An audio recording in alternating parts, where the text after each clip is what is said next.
Greetings and a warm welcome to all of you in the most blessed name of our Lord and Savior, Jesus Christ. The theme, what I have chosen for our meditation is We Live to the Lord. We live to the Lord. St. Paul, when he is writing this letter to all the believers in Rome, is appealing and also is reminding every believer to overcome whatever weaknesses they have. And for a believer to live or die is Christ. And therefore he says, we live to the Lord. In Telugu it says, Roma Patrika 14వ అధ్యాయం, ప్రతి వాడును తన మట్టుకు తానే తన మనస్సులో రూఢిపరచుకొనవలెను. దినమును లక్ష్యపెట్టువాడు ప్రభువును స్మరించి లక్ష్యపెట్టుచున్నాడు. తినువాడు దేవునికి కృతజ్ఞతాస్తుతులు చెల్లించున్నాడు గనుక ప్రభువును స్మరించి తినుచున్నాడు. తినినవాడు ప్రభువును స్మరించి తినుట మాని దేవునికి కృతజ్ఞతాస్తుతులు చెల్లించున్నాడు. 8వ వచనంలో ఏమంటే, మనము బ్రతికినను ప్రభువు కోసరము బ్రతుకుచూ ఉన్నాం. మనము బ్రతికినను ప్రభువు కోసరము బ్రతుకుచూ ఉన్నాం. We live to the Lord. మనం దేవుని కొరకు జీవిస్తూ ఉన్నాం.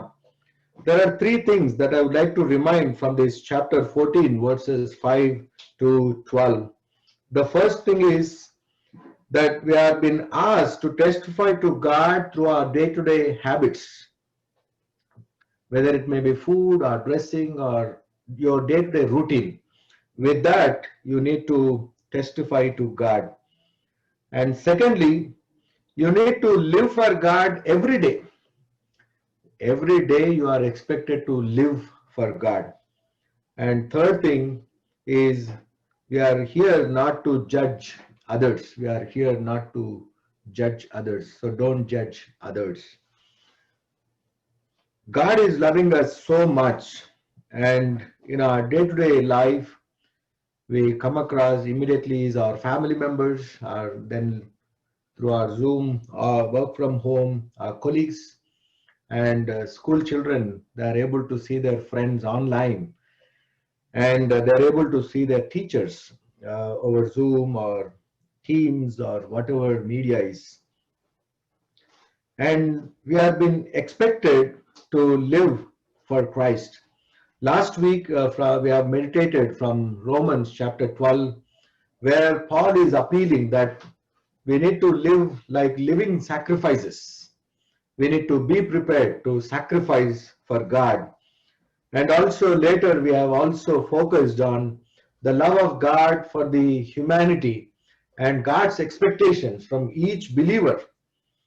And further, we are going to see today from this chapter 14 that we are accountable of our lives. Therefore, we need to live and testify to God through our habits. We need to live for God every day, and we need to abstain from judging others. Let us look into the first one, where Paul is saying, if a person is eating meat, he is honoring God. If a person is not eating meat, he is also honoring God. If a person has given up eating or food for God's sake, he is glorifying God. And if a person is having food, he too is glorifying God. Because the Roman church is a composition of believers from various backgrounds, various cultures, because the Roman Empire is so vast that being Romans, they were able to even accommodate Greek culture or Greek language as one of the important communication media throughout the empire. So the Greek philosophical thought and the Romans idolatry or religious practices, their food cultures have also come into the life of the church. And on the other hand, the Jewish converts, the people who are practicing Judaism, or the people who are loyal to the law of Moses, those people also have brought in their own cultures, their own religious traditions, religious practices, and cultural practices. Roman Church is a fusion of so many cultures, languages, religions and different background people. And that is the reason Paul is saying that being in Christ, when we are being identified by God as body, when we have been identified as his children, when we are incorporated through the sacrament of baptism into the community or into the household of God, you are expected to meet certain standards in your life. You are expected to meet certain norms in the household of God. For that matter, in our each home, we have our own standards of meeting our day-to-day needs, isn't it? In our home, we have our own values, our practices. We follow different way from our friends. We follow different way from our own family members who are away from us. So each family has developed its own ethos. And in the household of God, there should be some kind of new environment, new ethos, not based on the worldly practices. That is what here St. Paul is saying. When you are coming into the community or household of God, you are a new creation. In Jesus, we are all new creation. And in this new creation, you need to set aside your old norm of life, old patterns of your life. And Paul is reminding that, as believer, firstly he says you need to testify to God through your habits. Because some people who are eating meat, they were undermining people who do not eat meat.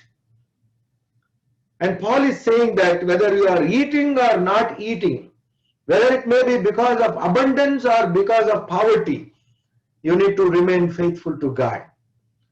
Remaining faithful to God is more important than what you eat.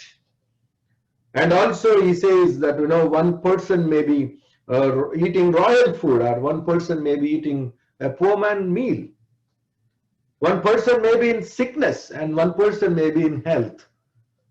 But in all these things, you need to honor God. In most of the surveys, it is proved that, we invest 1/4 of our day-to-day routine in preparing food for 3 meals or 2 meals, whatever it is. We engage ourselves procuring those things and preparing those things and cooking those things for every day.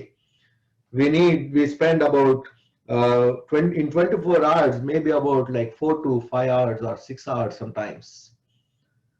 That is consuming most of our time. Food is very important for some, and for some it may not be. But whatever it is, here St. Paul is reminding that as believers in Christ, one is expected to live for Christ. You need to overcome these day-to-day routine things. These day-to-day routine things should not hinder your spiritual growth.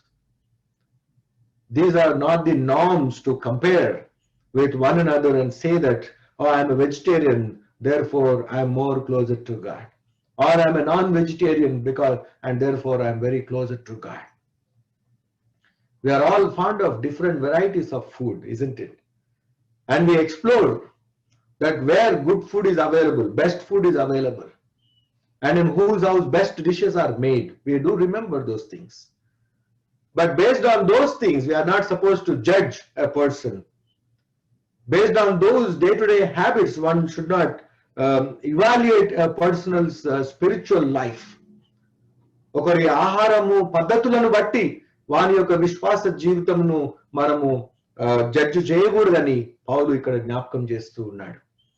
One cannot judge just because they are eating certain kinds of food. They are all secondary. No matter whether you have food or not, you should be prepared to glorify God.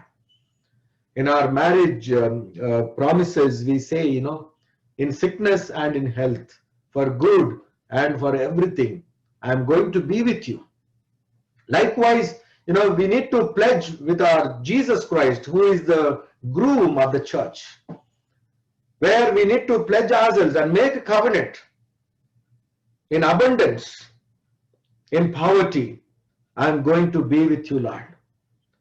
In hunger or in abundance of food, in health and in sickness, I am going to be with you. because the church is going to be lifted up as a bride. The church is going to marry Jesus Christ. And as we believers, we need to understand in these terms where we are going to be unified into our Heavenly Father's house, an eternal dwelling. Therefore, your regular habits should not become hindrance to others, and your regular habits, one should not judge about those things. You need to overcome these day-to-day things and try to testify and live for the Lord. The second point which Paul is emphasizing here is by living for God every day. It is not just on a set apart day. It is not just on the day of fasting that you need to be pious. It is not just on the day when you attend worship service along with your believers and say that, yes, I'm a very spiritual person. Whether any person is watching you or not, whether any person is able to testify about you or not, God is watching you. You need to be prepared, cautious about that. You need to live for God every day. For that, Jesus should be our role model. Jesus Christ, as a child in the earthly journey, he was obedient to his earthly parents. He was very obedient, being Son of God. In Luke's Gospel, chapter 2, it's a very long chapter. When you have time, you can read that. There we see that Jesus was obedient to his parents. Though he was having knowledge, though he has knowledge of everything, what is happening across the globe, in heavens and upon the earth, but still to his earthly parents, he was very obedient. We need to learn from Jesus how to honor our parents. Showing obedience to parents is not slavery. Showing obedience to parents is not foregoing our freedom. But we need to respect and honor them with godly love. Parents are not our enemies. Sometimes we assume that as we grow, we try to think sometimes, oh, my parents are trying to intrude into my personal life. My parents are trying to control me. My parents are trying to govern my everyday life. But remember, God loves you so much that he gave your parents in this world. You are so blessed. There are so many children who always cry to the Lord saying, Lord, what is the sin that we have committed that we don't have parents? We don't have father, we don't have mother. There are so many orphan souls. Every day they cry and long for a Christian home, Christian family. And St. Paul is reminding this community, saying that the church should be an extended home or a family. Our church should be able to incorporate everyone, a replica of God's heavenly kingdom's home upon the earth, where you will invite and extend and share God's love and compassion, inviting everyone and referring everyone as brother and sister, father and mother. Therefore, as Jesus, we need to honor and show obedience to our parents. And secondly, in the life of Jesus, he was obedient to the word and to the Heavenly Father. He was able to strike a balance between the earthly parents and the Heavenly Father. There are two things that we fail sometimes. If we are loving our parents, if we are loving our families, we confine to them. We don't have time to honor the Lord because our priorities, sometimes they consume our time in such a way that, our family becomes everything for us. We set aside God, we set aside praying, we set aside doing any activity for the kingdom of God, just for our family's sake. But Jesus says, if you want to follow me, you should be prepared to hate your family. You should be prepared to leave your father, mother, sister, brother, take up your cross and follow me. Jesus Christ, staying with father and mother on this earth, he was able to spend time in the presence of Heavenly Father. If you look into the routine of Jesus Christ, he began his day with the word of prayer. He goes to a solitary place. Maybe in the house he was not having real privacy to spend some time in the Heavenly Father's presence. Sometimes in our homes we are so much so occupied with other noises. We don't have a solitary time. But Jesus never gave an excuse. My father is a carpenter, therefore he is making a lot of noise at home, and I didn't have time to communicate with my Heavenly Father. If Jesus has to reason out, he can give a good reason. My brother is watching television with loud noise, therefore I am unable to pray every day. My parents having louder conversation, that is the reason I am getting distracted. We give so many excuses and justify our day-to-day life saying that I don't have time to pray. But Jesus took time to pray to Heavenly Father. He was obedient to the word and he was obedient to Heavenly Father's will. We need to prepare ourselves in such a way to make a balance between these two. We need to be obedient to our earthly parents and obedient to the word of the Heavenly Father. Jesus Christ, furthermore, we see he engaged himself to reveal Heavenly Father's will. It is not living on his own choice. The choices what Jesus made is only to honor Heavenly Father. In Romans chapter 14 verse 7 that we read today, it says, for none of us live to ourselves. None of us die to ourselves, but we live or die in Christ. Because our life is a temporary, that every one of us realize that. No one is permanent on this earth. None of us are going to live eternal on this earth. When God called Abraham, he makes it very clear, I am calling you, I am going to bless you. And further he says, you are going to be buried here. Likewise, when he called Isaac also, he makes it very clear. God did not make any false promise saying that you are going to live forever on this earth. When he called Isaac, he says, yes, I am going to bless you. And your inheritance are going to occupy this land. And one day, you are going to be buried. Likewise, even to Jacob, when he calls, he makes it very clear. It is not that, because we are in God, we should live a long, long life. Whether you live a short life or a long life. How you are impacting the kingdom of God is important. In the life of Jesus, we see for about 3.5 years, he started equipping disciples to prepare the future life of the church.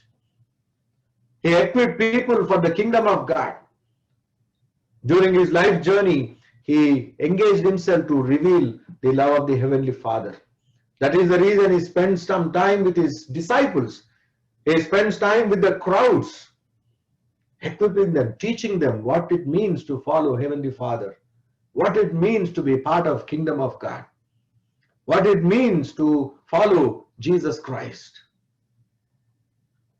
We see that St. Paul has adapted this model in Galatians chapter 2 verse 20. There we see that St. Paul is reminding the early church members in Galatia, saying that, I have made a choice to follow Jesus Christ. Before knowing him, I was leading a worldly life. I was hating believers. I have become a threat to the existence of the church. But when I came to know Christ, I am totally a transformed person. In Galatians chapter 2, verse 20, he says, I have been crucified with Christ, and I no longer live, but Christ lives in me. The life I live in the body, I live by faith in the Son of God, who loved me and gave himself for me. Through the baptism, we see that, we die and rise back to new life. When we are baptized, we are dying to our sins. We are dying to our old self. And St. Paul, time and again, he remembers his call in Jesus Christ. We need to ask every day, that, what is that I'm able to impact in the kingdom of God today? How can I impact and make a difference in the kingdom of God? St. Paul is saying that, I have been crucified with Christ and I no longer live, assimilating his own identity. In this world of consumerism, we strive hard to assert our identity for recognition, for popularity. We take every opportunity to become popular. We want to be recognized as our individuality by ourselves. We are so conscious about that. Maybe with the dress code we have been identified. Maybe with our food habits we have been identified. With our day-to-day life we may be identified. We want to be very unique and distinct among 1,000 people. But for St. Paul, Jesus is the role model. He says, I've been crucified in Christ. It is no more I who live, it is Christ who lives in me. యేసుక్రీస్తు ప్రభువే నాలో జీవిస్తూ ఉన్నాడు. ఆయన ఆత్మ నాలో ఉంటుందని కొరింథీయులకు రాసినటువంటి పత్రిక మొదటి అధ్యాయం 6వ అధ్యాయం 19వ వచనం, 1 Corinthians chapter 6 verse 19. There he is reminding, don't you know that your body is a temple of the Holy Spirit who is in you, whom you have received from God. You are not on your own. నీవు స్వతంత్రుగా నువ్వు లేవు. దేవుని యొక్క ఆత్మ నీలో ఉన్నదని నీవు ఎరగవా? Don't you know that Holy Spirit is dwelling within you? You are the living temple. Church is a sanctuary where it is sanctified. We respect the presence of God in sanctuary. In many ways we express our bhakti, our devotion, our commitment to God. That is how we revere in the presence of God. Likewise in our body, when Holy Spirit is dwelling within us, we should revere to Holy Spirit. We should be very cautious about the presence of Holy Spirit. Keeping Holy Spirit, we cannot live evil. If you are doing evil means there is no presence of Holy Spirit. King Saul is anointed with the Spirit of God.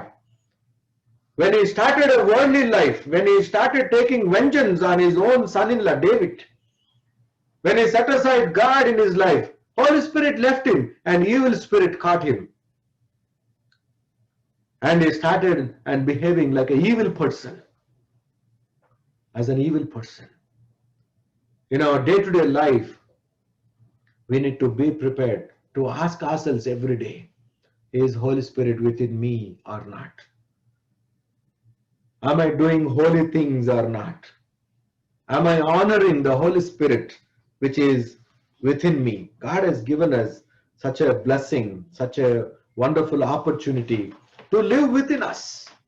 St. Paul has recognized that special gift, the gift of Holy Spirit existence within us.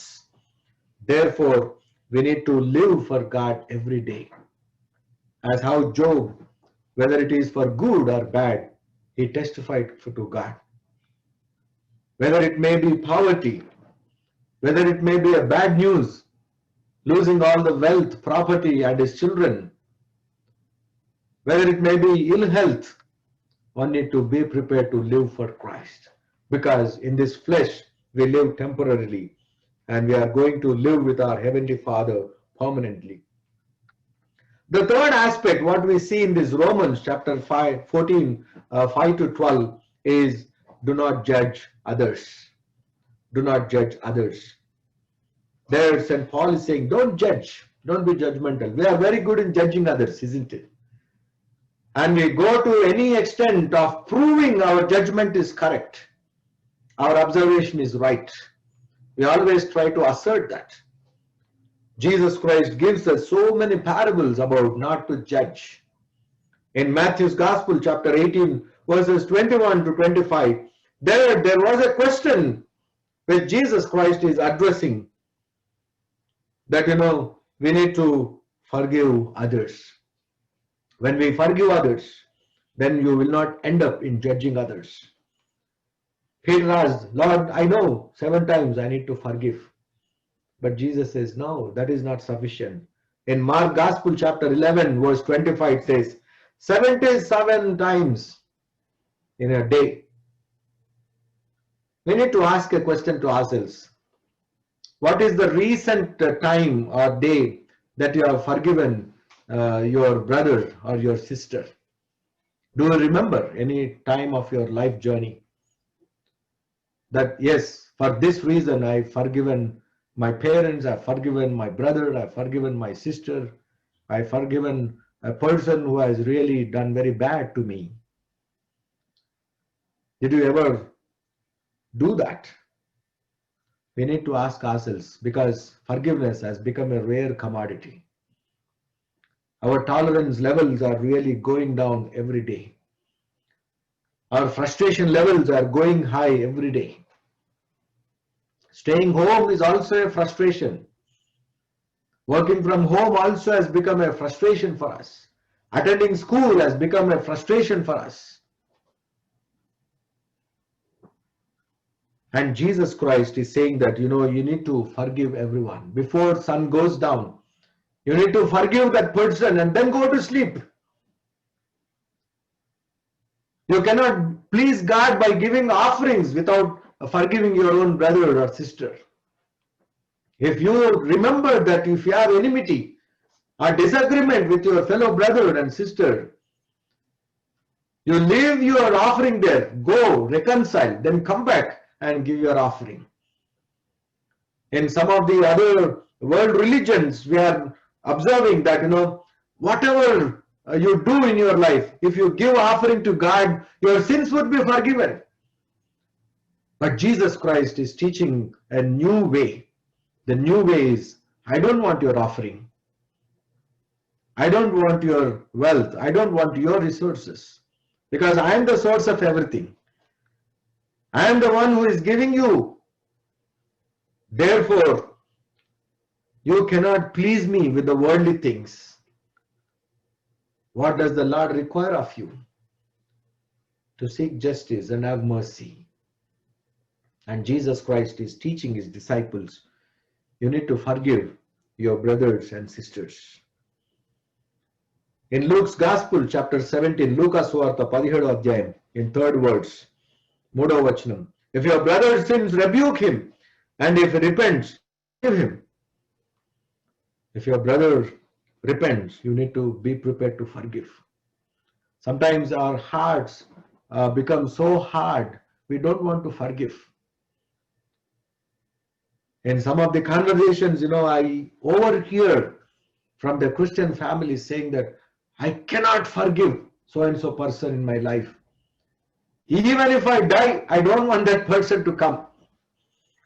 Even if I die also, I'm not ready to forgive that person.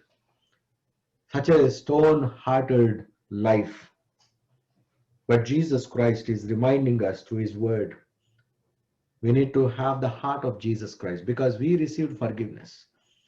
When he has forgiven our unforgivable sins, we should be prepared to forgive our brothers and sisters. That is the reason he gives us a beautiful parable. A person receives mercy from the king. He is forgiven. And this person goes out into the community and is not able to forgive others. The person who owes for him is unable to forgive. He says, torture that person. Take away everything, whatever he has. He was so hard-hearted person towards a person who owes him very little. Whereas when he owed more to the king, king has forgiven him. That is how our relationship should be in our day-to-day life, like how we receive forgiveness from our Heavenly Father, who is the king in that parable. As a person who received forgiveness, we should go out into the world and proclaim that forgiveness. It is very challenging. It is not easy. To forgive someone, it takes sometimes our lifetime journey. It is not that easy. We are not really that mature in the spiritual realms to easily forgive someone. But in Christ, we need to be prepared to forgive others. St. Paul in Colossians chapter 3, verse 13, he says, bear with each other and forgive whatever grievances you may have against one another. Forgive as the Lord forgave you. St. Peter also, he appeals to the early church through his letter, first letter of Peter, chapter 1, verses 22 and 23.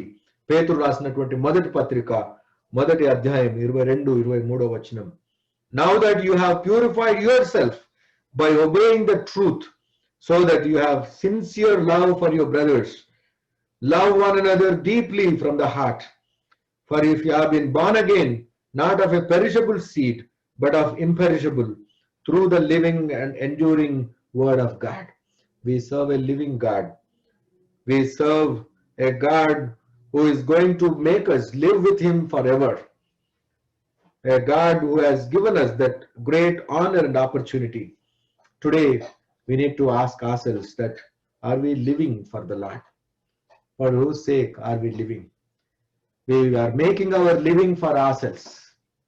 We spend so much time to nourish our bodies, to nourish our families, to plan our future. How much time are we giving for the kingdom of God? How are we living for the Lord in our day-to-day life? Through our food habits, our day-to-day habits, are we honoring God? Through our day-to-day life, through our conversations, through our lifestyle, are we really bringing any impact in the kingdom of God? And are we really having the compassionate heart of Jesus, that is not to judge others and forgive others? May the Lord give us that good strength, courage, and guidance in our day-to-day life, so that throughout our life journey, we live for God, not for ourselves, because we do not belong to ourselves, we belong to God. God bless you all.